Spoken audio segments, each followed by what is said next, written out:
Yeah, hi, I'm Paul Thistlewood, the Newbury Shellfish Constable. I'm here to show contaminated flats for Newbury down Plum Island off the right of the bridge, which is directly over here. We've been open about a couple years now. We got probably 6 to 8 guys digging it. They dug this morning, so they won't be digging here tonight. So what is the contaminant? Why was it contaminated? It's been contaminated for years. We've been trying to get it to reclassify for open area, but we're working with the division now, and hopefully we can get it, reclassified. So how long have you been doing? How long have you had this position in the town? 2 years. And what does it entail? I got to enforce all the shellfish for clammers, for soft shell clams. We don't have a limit, so they can dig as much as they want, but they can only dig one tide, so I have to monitor if there's a morning tide, make sure I know which guys are out there this morning and which guys are out here this afternoon. And how did you get into clamming? I've done it all my life. I'm just following my grandfather's and father's footsteps. That's cool. So what do you think?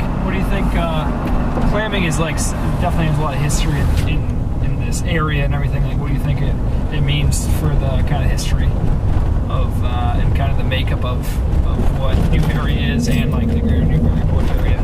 I'd say for all of here, it's called N4, which we consist of Newbury, Raleigh, Ipswich, Essex. We market a lot of clams out there that people don't realize how many clams are coming into these restaurants, which I think is awesome. Local clams to the local restaurants. And they travel pretty far too, right? Yes. Because it's a soft shell clam, right? Yes, they can use them either as, the dealership will take them, either they'll sell them as steamers, or we'll have them shocked out and they'll sell them as gallons for fried clams. Yeah. And so if someone is interested in, what are the licenses you need to get? Like there's commercial and there's residential, like what's the Yes, you have to have, for the town of Newbury, you have to live in the town for a year, and then we issue out a license on March. It costs $300 for the town, and then you have to get a state license through the state that gives you the right to sell them to dealerships and that's a $40 fee, so it costs a clam digger $340 a year, not including their boat registration, their boat park, and whatever. And is there a difference between the residential and the commercial? Like, how does that work? Yeah, the residentials can actually residents can get a year resident license for $100 a year, but they can dig it 3 times a week, but they're only allowed to dig a 10-quart pail for themselves, and they can't sell their clams. They have to eat them. It's for consumption of eating them. And do you have to be a resident to get a resident? No, we do have non-resident license to sell daily. We sell them daily. We used to give out a yearly one, but we stopped that. Mm-hmm. So we're on a daily one for, I think it's $25 a day for them. Oh, okay. And they can dig a 10-quart pail. Sweet. So where are we headed right now? We are heading towards High Sandy. We're going to federal land down Plum Island. I'm going to show you High Sandy. That's our other contaminated flats that they dug it once when we first opened, and nobody's been back up there. They said they're just too soft shell clams. Yeah. But there's a lot up here, they claim. So are they not big enough or something? They're big enough, but they have to go to the purification plant for 3 days. Yeah. And when they bring them into the purification plant, I guess the racks and all that, they float.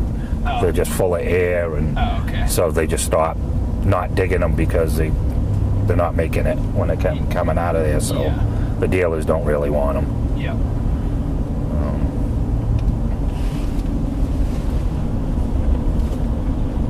And is so Newbury, like, the flats and stuff like that, you can get to them by car, you don't have to go by You can go by car.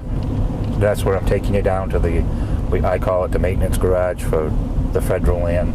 They park there, they can walk out to 4 or 5 different flats of ours. Out to the right here, this is High Sandy. To the okay, straight out there.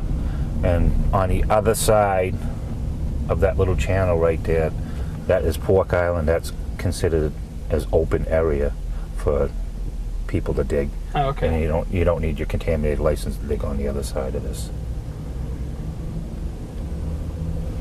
And now we're going to head down to the maintenance garage where people can walk out, and I can walk out and show you how it's done. I got a digger, I got a bucket. Oh, sweet. Hopefully there's maybe a couple guys walk out here this morning. There'll be a couple out tonight. Yeah. So are you out here all the time? Pretty like every day that there's digging, you're out here? Yes, I cover both. Every other week there's I call it a split tide. You have early morning tides. A lot of the full-time clammers like to do it in the morning, and the people that have other jobs and stuff will come out in the afternoon. So you got to monitor the both tides to make sure nobody's digging double tides. So otherwise, it's a fine and possible loss of license if you get caught digging double tides. So how many people how many full-time clam diggers do you think there are in Newbury? I think we sold like 75 licenses, but we got 25 to 30 guys that go right now, summertime, full-time. Wow. That's out there.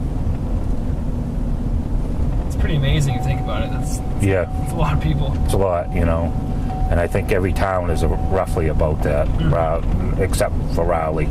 I think Raleigh doesn't have more than 10 people. Yeah. And I don't think they have them out there full-time all the time. Yeah.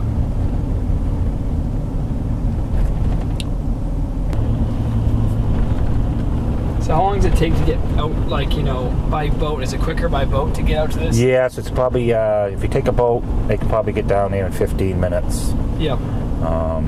As you can see, this is a kind of a long ride. Yeah. But this is actually pretty good for the winter time if it's very cold.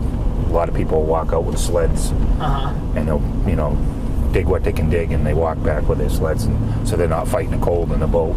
Yeah, freezing. You know what I mean? Miserable. And then if your boat doesn't want to start, that'd be even worse. Probably. That's even that's what happens. On a real cold day, your gas line might freeze. Yeah. So they, I get more people that walk out, and in the winter time. Like, what do they wear in the winter time? Like, I can't imagine using your hands and getting. I just wear some type of different gloves that keep their hands warm, and a lot of them wear lacrosse hip boots.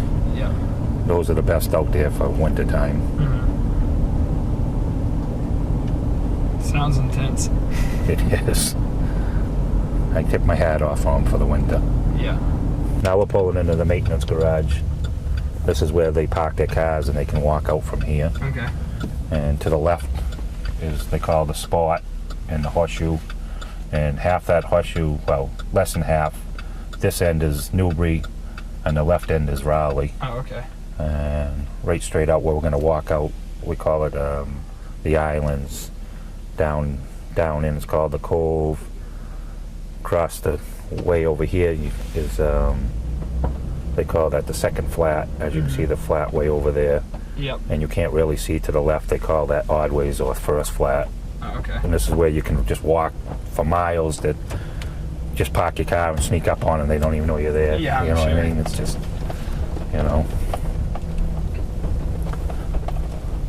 But we can take a walk out and show you a little bit about digging. Sounds good. So we're going to walk out, and I'm going to show how to dig the clams. That's the regular pitchforks that we use, and most of them use these, but a lot of them use like a 5 little smaller bucket, like 10 quarts. Yeah. Plus an onion bag. I'm going to walk out to the islands. I can show you, hopefully they're showing, so we can show you what they look for before they start digging. If someone's come out here to dig, how are they getting everything back in? Do they have like a little wagon or something? They use sleds, the long sleds. Yeah, even in the summertime? In the summertime with the rope. That's why you see this beaten down path. Okay. And that's what I was going to say. most of the guys, when they walk out, they got anywhere from 50 pounds to 100 pounds on their sled dragging back through here. Yeah. Some of them do use a wagon, but most of them just have sleds. It's gotta be hard work. It's hard work, You figure after they dig them, and then they gotta get them back to the vehicle. Yeah.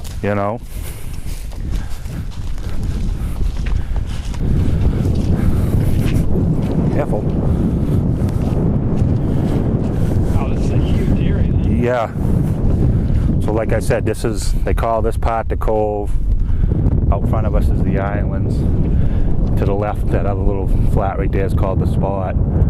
Across the river, we call it Cape Marrow. A lot of that flat across the river has the razor clams. Oh, okay. And just up above it is the Horseshoe. The Green Island on the other side is Dole's Island. This flat across the little channel, that's the first flat I was talking about, and that runs all the way down into the second flat. It's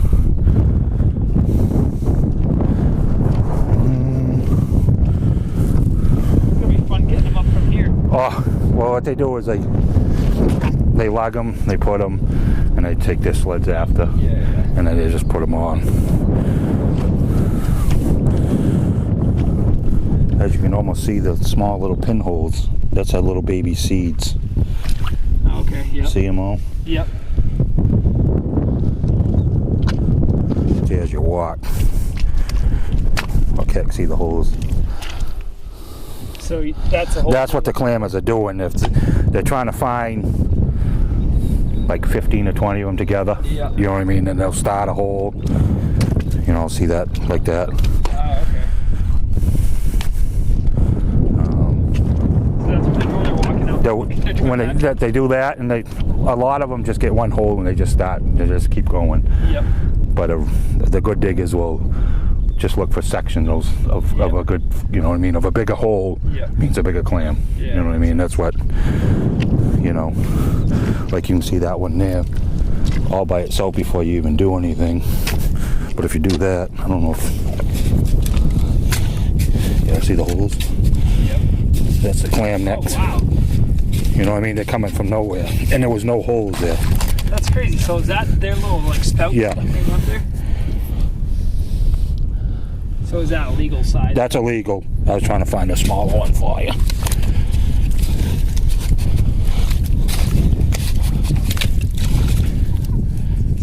He's illegal too. That's probably a 2.5. He's illegal. He's legal. See, some just take. We'll just take a flip like this. Yep. And some will try to take a cake to make it turn over. Huh. So there's two different ways of doing it. Yeah. So some will take a cake. I'm just planting them back in so they, some think it's easy to do it that way. Yep. Flipping it up, and as you can see, the clam heads. Yep. But a lot of them will do this, figuring they can do that. You know what I mean? Yeah, makes sense. Yeah. So there's different techniques of doing it. So you keep your feet wide? Is that how you kind of do it? Yeah, they keep it. They'll go like this. So they don't get their feet stuck in there. And then when the holes, and they try, the main concern is,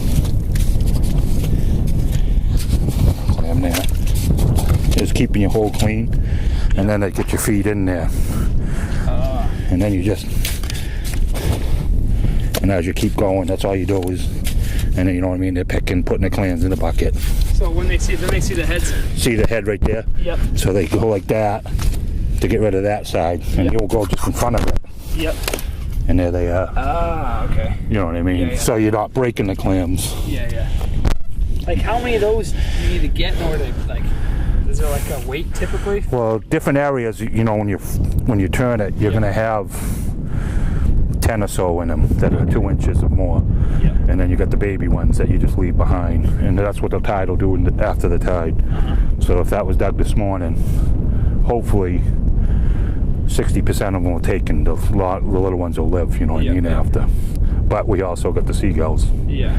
You know what I mean? That's a big... Yeah, so I'm sure they're out here feasting. Oh, yeah. You know what I mean? And they try to shoo them, like, as you see now, shoo them away as they're digging, you know what I mean? They're smart that way, but... That's really kind of cool. You know what I mean? It's...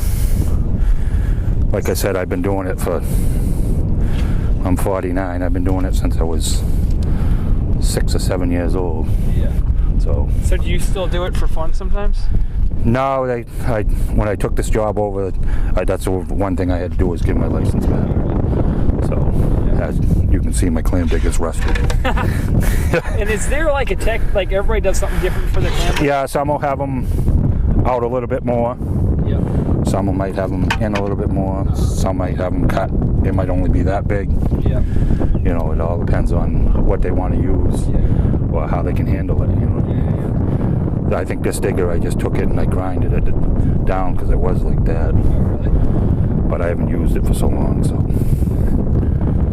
That's crazy. Yeah. So that's really cool. So it's just like a little technique. It's a technique of, you know, the main concern is keeping your hole clean. If you keep your hole clean, you'll be able to flip them. They should come out like that. Being clean so you don't like make a mess kind of thing, is that? Yeah, see how you got it here? Yeah. You really can't, you know what I mean? How you're going to flip the mud won't go anywhere. Yeah. So if you got it clean this way, yep. you can just take it and turn your mud. Oh, okay. You know what I mean? Instead of being like that. Oh, yeah. You know, it makes sense. You know. So during like low tide, is there like whenever it's digging, is this place like littered with guys pretty much? You'd have probably 5 or 6 guys here, 6 or 7 guys on the other side of there, 4 or 5 guys over on number 2, and then you across the river, that's Horseshoe, you might have 3 or 4 men over there, and once in a while over here on the spot to the left is, you might get 2 guys digging that. But they're all spread out, you know, and they take turns of where they're going to dig. Whoever's there first, they'll go somewhere else. This is our good clam flats. Yeah, this is awesome. You know? So how does it work? Like you pump seeds or whatever, like how does... So like, do you like restock them, or do they? No, they actually come back on their own, and I still swear by if our river freezes up in the wintertime, our seeds, that's when we get the most seed. Oh, really? I don't know why, but I've known this that as a kid too. Yeah. Every time we freeze up, 2 or 3 years later, we'd have clams. Yeah. You know, 200-pound digging clams. You know what I mean? Just, you know. It's interesting. Yeah. Then so like if we dig in this spot today, does tomorrow, is it like kind of not as good in that same spot, or is it? It all depends on like. Do they move with the water when the No, what you see here is what you're going to get, and when you dig them out, you dug them out. You know what I mean? But a lot of people like will dig here, and tomorrow they may go down there a little bit. Yeah. Next day they may turn around, go down by the other nub, or walk up this way. You know, they make circles. Yeah. And I think when the rainfall sets and it levels off, and as you can see, when the bigger ones, the clams went down, you couldn't, you know what I mean? I left them, and hopefully they come up the next time. And some people do leave some behind they claim it produces seed, you know, and leave some behind, and you're always going to have clams. Yeah. You know, it's a great industry, I think. Yeah, it's cool. Honest work for sure. Oh yeah, very honest, you know. Like these little round holes, I think. Yep. Those are, I would say they would be the horseshoe crabs eating our clams. So that's horseshoe crabs eat clams, yeah. So sometimes that might wipe your seed factory out of your seed beds, you know what I mean? Yeah. And that's when we get the horseshoe crabs is when we're closed a lot. Yeah. You know, and that's when we were closed for 20-something days. We had horseshoe crabs, and we got a couple guys right now doing the green crab program, which I think is excellent. I think that's helped out tremendously. So what do they do with that? They set traps for them or something? They just set traps for them, and they find people that want them, or they just get rid of them. Yeah. You know what I mean? But it helps the industry out, I think. You know what I mean? It's, you know.